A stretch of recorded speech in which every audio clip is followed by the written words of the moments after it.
Welcome to Channel 18 News. I'm Jim Rogers. On Wednesday, Silver Springs Independent School District announced the arrest of an employee and the termination of that employee. Rusty Harden, Assistant Superintendent for Schools, announced that the employee had been arrested and would no longer be an employee of the school district.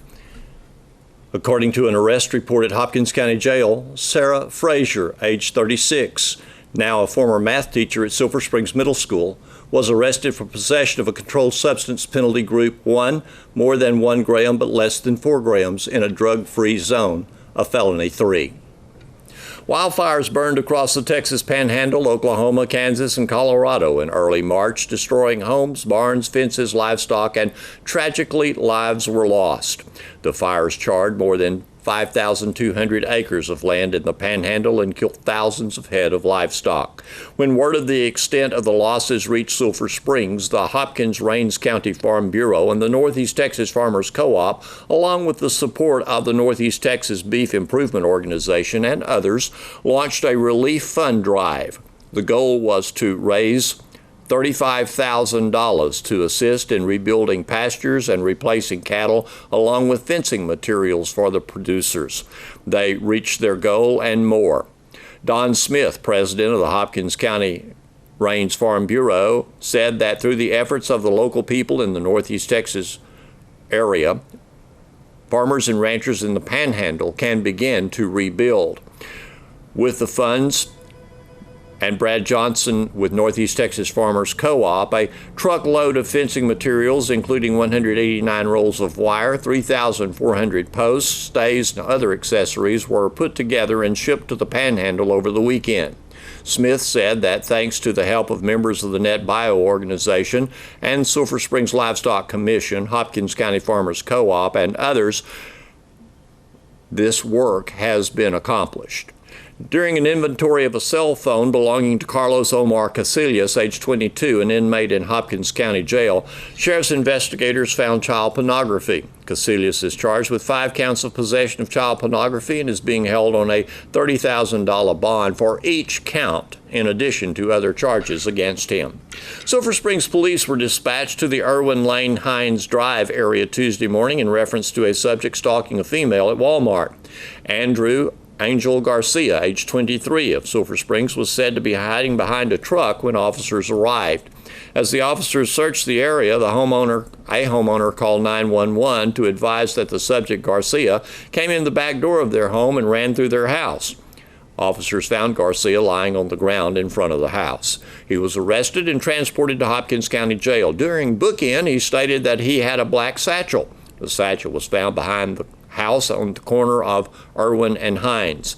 A name tag, Andy, from a fast food establishment locally, was on the strap of the satchel. Inside the satchel were found 2 small clear plastic baggies containing a clear substance believed to be methamphetamine. Garcia is in Hopkins County Jail charged with possession of a controlled substance penalty group 1, less than 1 gram, and criminal trespass of a habitation. Sulphur Springs City Council made short work of a ho-hum agenda Tuesday night. However, there were moments of illumination.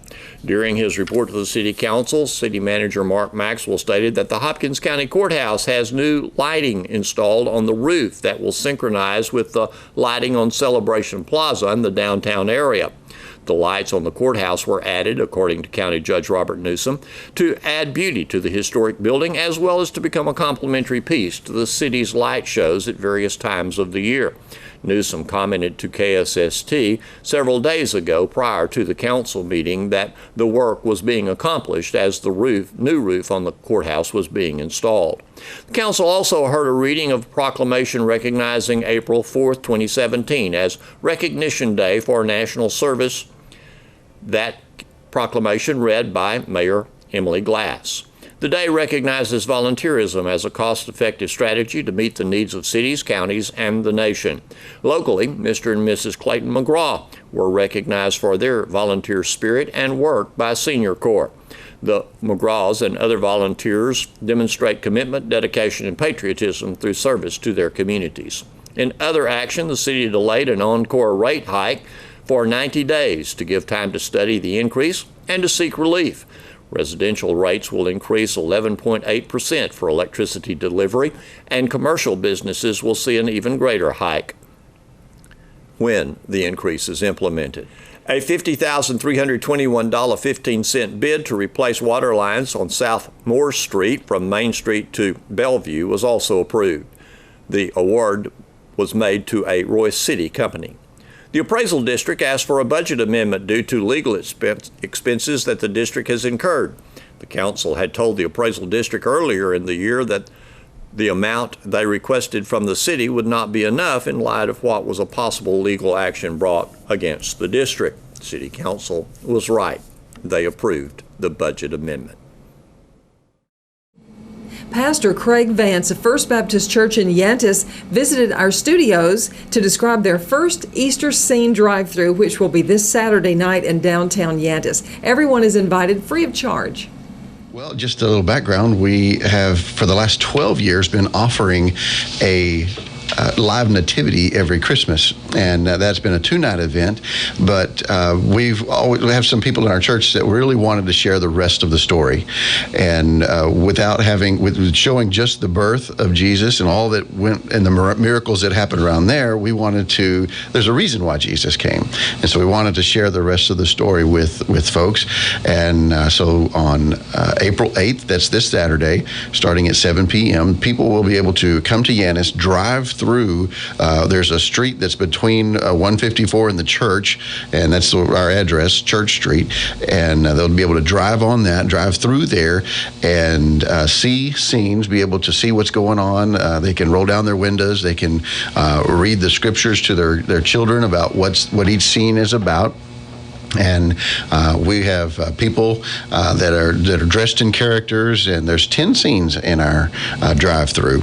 And we'll start again with the birth of Jesus and move right on into his ministry. Of course, it culminates with his death on the cross and also his resurrection. And so we're really looking forward to that. Well, who do you have to depict these scenes? We have mostly church members, but we also have some people from our community. Some of the business leaders in our community, business owners are coming out, and they are also going to portray characters in this. And we've invited everyone. If anybody would like to be a part of that, they can. There's always room for an extra. Some of the scenes in the scripture grab a lot of people, and so there's always room for an extra to be in there. But no one has a speaking part. It's just main characters, and then others that are maybe look like they're chanting "Crucify Him" or things like that. But you had mentioned to me when we were talking earlier that the nativity drive-thru that you do has been very popular. It has. Every year and it's a pretty amazing thing to do. As pastor, I've only been here about 2 years, but they've been doing this for many years, and we always have a really good response, and we have been real pleased with the participation of our church people to be a part of that. The Christmas nativity. But was it a church member that made the suggestion about the Easter drive-thru? Yes. Marla Gilbreth, it's been on her heart for several years that we need to finish the story. We need to, without the resurrection, Jesus' birth was just another man. Without the death on the cross for our sins, why do we even have the celebration of Christmas if there wasn't the reason why he came?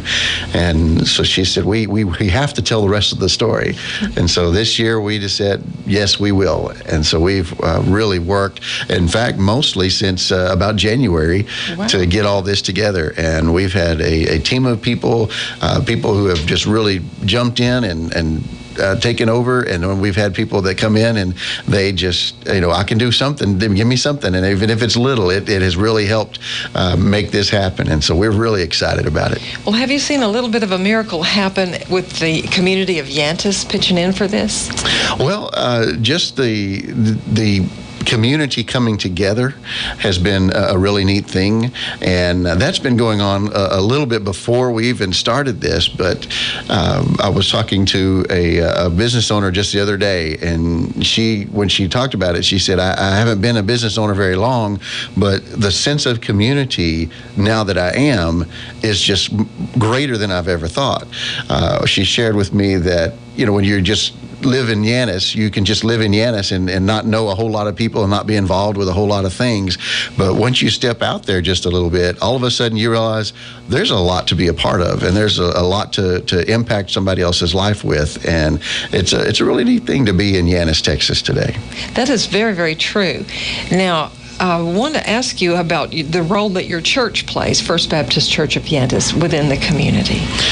Well, we just this year at August, we were looking at this last year, but in August we had the idea that what could we do for our kids in our school? Usually they would come over and we would just have not really an after school program, but a place for them to be, and until we started our Wednesday night services. But in August of last year, we invited the school, we invited the parents to let their kids come to us, and what we do is we take buses over there to the school. We'll pick them up on Wednesdays and bus them over to the church, which is less than a quarter of a mile, but it's still just safer to do that. And we have an after-school program for the kids. We have a time of recreation with them. We give them a snack. We tell them even characters, how to develop their character and be a better person, that kind of thing.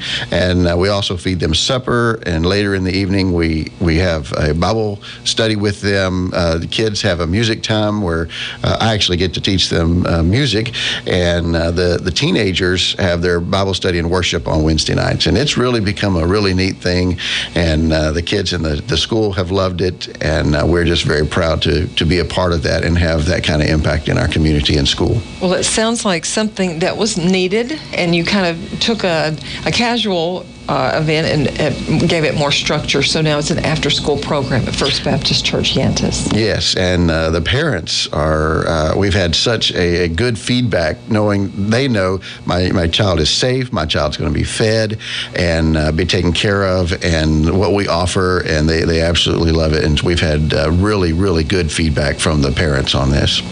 Well, as pastor of First Baptist Church Yantis, how did you come to our area, and tell us about your background and family? I've been married to Stacy for almost 25 years. We're celebrating 25 years in this summer, and we have 3 children. I have a son who is just recently married, who's 23. His name is Justin. I have a daughter, Ashley, who is actually going to school out here at PJC, and she is now working on her vet tech, and she's pretty excited about that. And then I have a 13-year-old Hannah Kate, and she's there in the Anna schools, and we're pretty proud of her and pretty excited about what God has brought us to in Yanis. We came from a little town called Lamasco, Texas, which is northeast of Bonham. We had a Telephone, Texas address. Telephone, Ivanhoe area is, those are the names that people know, if you even know those, which is one of the things we used to tease about was telephone. It's right out there by Dial and Direct, Texas, and it really is. No kidding. No kidding. And there's a story behind that, but I won't go into that. But we were there for 10 and a half years, and the Lord really blessed us there, and we were it was very hard for us to leave that. The thing for me as a pastor is I want to be, my church to be a family. But I'm also not just a pastor to my church. I want to be a pastor to the community. I want people who may never walk in the doors of my church to know that I will still be there for them. I want people who are hurting or in need to know that there's still somebody out there. Even if I don't go to that church, I still know that there's somebody out there that could help me or that would help love me in a time that's really hard. And so that when we were able to do that at Lamasco, and I want to do that at Yantis, and it's getting there, but it takes a little while for people to get to know you. Everybody's wondering who you are, and So you're still the new kid in a way. sort of the new kid in a way. 2 yes. years? Only almost 2 years. In end of June will be 2 years. Okay. Well, have no doubt that you are going to get to achieve your goal. Your event at the church this Saturday night. Now, I can see this as being like a one performance only because it is kind of a massive undertaking. Mm-hmm. So you're going to do it one time. Well, yes, but the whole night is going to be repetitive for us. As cars come and come through, the actors will go through their scene and then reset and do it over and over again. But yes, it is a one night only. Is there any fee? No, there is no fee. And it is completely free, and we are just excited to share the gospel story with others. Okay. So, excuse me, 10 different scenes depicting the week before Jesus' death and resurrection. And this is right in downtown Yantis, which is near the church. Yes, the church is right in the heart of downtown Yantis. It just sits back off the road, but you can see it from the 154. If you get to the only blinking light in Yantis there as you're coming into town, you've passed it. You need to come back a little bit and do a U-turn and come back through. But we will have flags, and we'll have signs that will direct you, and you won't be able to miss it. Well, I have enjoyed the Yantis Catfish Parade more than one summer. And it's so hometown, and everybody can be somebody at Yantis, and that's why I like going there. Yes. For little things throughout the year. And this is going to be a favorite. I have an idea. I hope so. Here's Don with sports. And see if Ryan can battle back from 3-0. Here's that right down the middle of League Street. That's strike one, 3-1. Sometimes that's all you need to get that batter swinging and get that ball around home plate and have him put it in play. Here's a 3-1 pitch, swung and grounded to Silman at second. He's got it over to short for one. Here's a throw to first. Rack him up, a double play for the Wildcats. Boy, we call that one, Eric. Yes, I didn't know you could order them. I'll do that more often. The Wildcats in the game in tremendous fashion with a 4-6-3 double play from Easton Silman over to Caden Argenbright with a strong throw to Tristan McCormick. And the Wildcats defeat Hallsville by the score of 5-1. The Wildcats baseball team remained unbeaten in district play with a big upset win over number 3 ranked Hallsville 5-1 at Eagles Stadium Tuesday night. The Wildcats are now 6-0 in district, and Hallsville is 5-1 at the end of the first half of district play. I talked with an elated Wildcats baseball coach, Jared Hammock, after the game. They both come in 5-0. Of course, most people know about them and expect them to be good. I think they're 18-2 coming into tonight. They're ranked in the top 10 in the state in 5A baseball. But quietly, I think we've been going about our business, and 5-0 as well. May not be getting the respect, that they get, and that's fine. But coming, good home crowd, and they've lost 3 out of the last 4 here, I think, at home, at our place. So it's not a place they enjoy coming, and I just was really pleased with the way we competed, believing in each other. We were confident quietly in what we were doing. Ryan, once he got his adrenaline under control, and, he threw well. And, even though I think we had a couple of errors, I still say overall we played really good defense. Mason Buck ran down some balls in the gap, get the big double play to end the game with the 3-hole on deck. So that was big, but you can't ever count them out until you get the last out. I think they've had 2 seventh-inning comebacks already in district, and so we knew they'd make a push. They had 2 guys on, and they were getting to the meat of the the order, but we did enough to win, and I'm just real pleased with us. Yeah, if a casual observer comes in here and he watches these two teams, he probably thinks the Wildcats are 18-2 and ranked in the top 10 in the state. we just played with such poise and kind of the mantra again of the solid pitching, the good defense, and timely hitting, and we had it all tonight. Yeah, and we scored in 3 different innings. We scored, the old adage, I think we scored more in 1 inning than they did the whole game. We actually did it twice, had two spots, and the big one to me probably was Gavin, 9-hole hitter, when we were up 3-0. We bunted over. And he comes up with a big base hit to score 2 to push the lead to 5-0. And we've talked about it before. We feel pretty confident when we get to 5. Just statistically over the years, that's about a 97-98% win for us when we get to that point. So I felt good at 5. I'm not saying I was thinking it was over, but I just felt good at 5, especially the way Ryan was pitching and the way we were kind of playing behind him, that it was going to be tough for them to make a push, but they certainly gave it a shot there in the 7th. But big double play ball to finish them off, and we just feel really good about finishing the first round of district undefeated.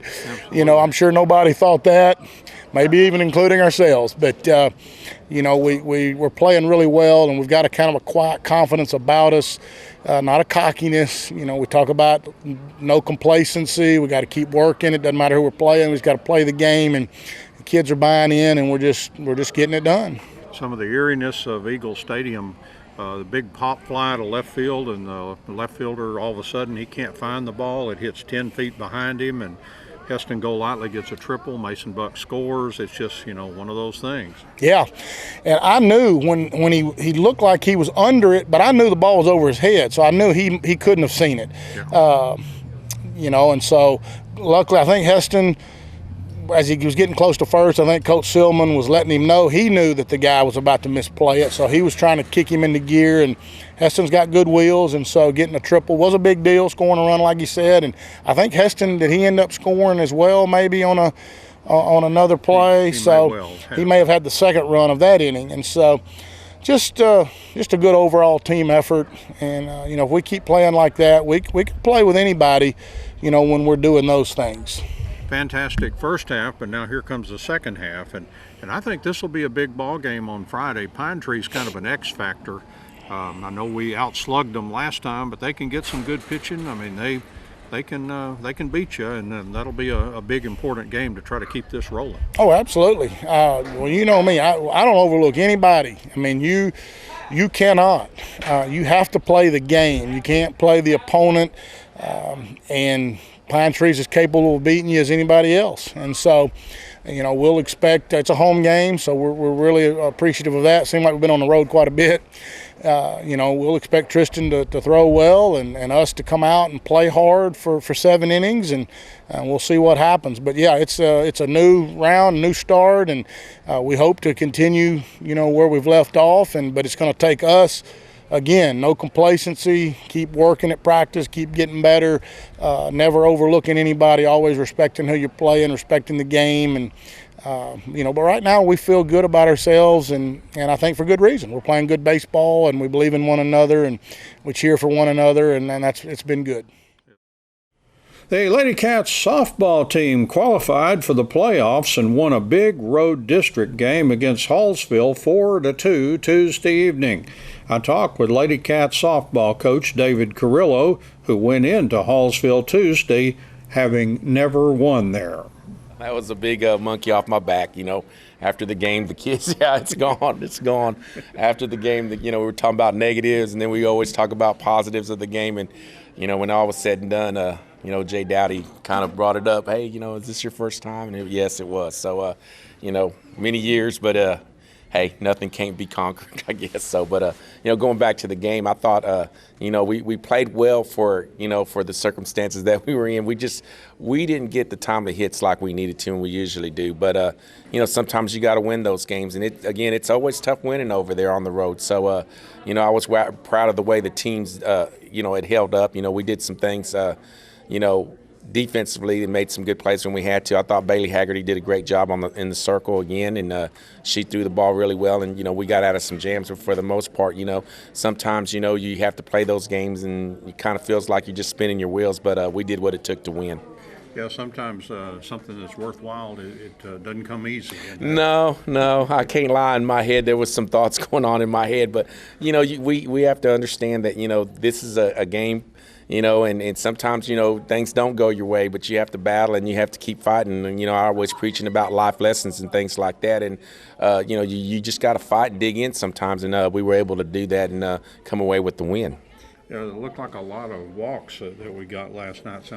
Looked like the batters were up there with a good eye, making them throw strikes. Yes, I thought, we did a good job at the plate in doing that and making them earn it, and, for ourselves, I believe Allie Fight had a multiple hit game. Macy Hollins, I think, had a multiple hit game. Mm-hmm. We had others, as well. And, that being said, we just, for the most part, offensively, we just didn't get the big hit when we needed to. But, we scored 4, and I think sometimes you get greedy and you so much want more all the time. But sometimes it is what it is. But then you have to have good pitching and good defense, and then you hang on. Yeah, 6-2 now in district. How we fare? Still second? Yes. Well, right now we're at second, and that win right there clinched the playoff spot for us. Oh, great. So we're even if we were the bottom was to fall out on us, the worst we could do is probably a tie with Hallsville, but we own the tiebreaker on them since we've already beat them twice. So now we just look, and everything else is for seeding. Of course, you want to finish as high as you can. Texas High being the leader, you want to try to find a way to catch them, but we're going to need help for that. Mm-hmm. But we do control our own destiny for the second seed, and we're just going to have to win out and take care of business. And I feel like Friday's the first step, and I think our girls are very, very looking forward to that game, and as well as I, because we kind of felt like we just didn't play our best over there. So when they come to town, hopefully, we'll see we're going to see a different team on Friday. I think when I talked to Coach V the other day on the coaches show, I asked him if the girls didn't want a do-over with Pine Tree. And yeah, it's kind of golf, like you want that mulligan, and here we go, we get it. And I think it's become, this game's becoming a rivalry, with the pitcher that they have, and I know these girls travel a lot, so they do know this girl. So it becomes bragging rights, not just for school, but just for personal pride. And our girls know that we did not play well over there, and I think they're looking for a chance to redeem themselves. The Wildcats golf team had a good district tournament qualifying for the regional tournament. Wildcats golf coach Chris Owens was proud of his players. I was very pleased with the way the guys played. Focus was there. I could tell when they showed up they were ready to play, and fired off a really good round the first day. We shot 302 as a team, just behind Hallsville. 4 strokes back. They shot 298 the first day. Alex Moat played very well both days, solid. The lowest scores on our team for 2 days in a row. He shot 74 the first day, 75 the next day. Matt Calhoun really showed up. He's kind of struggled all year and put it together when he had to as a senior, and I knew that was going to be his last district tournament, and really played well. Shot 74 the first day and 77, his best 2 rounds all year. Was really proud of him. Caleb Lewis, another senior, shot 75 the first day. So, those 3 seniors went 74, 74, 75 on the first day, and that was impressive. They haven't done that all year at the same time. They've done it all year at different times, but they put it together during the same day. Caleb shot an 80 the second day. Andrew Escobar, sophomore, shot 79 the first day. Really looking forward to him the next few years. He's just going to get a little better and get some length as he gets stronger. He's a small guy, so he doesn't hit it real far, but I think that'll change as he gets older and stronger. He shot 83 the second day. Carter Lewis kind of struggled the first day, 87. Felt bad for him because he was upset about it. Then came back and fired at 80 the next day, so he competed and did well. Took a couple other guys too. Cameron Morris shot 81, 82.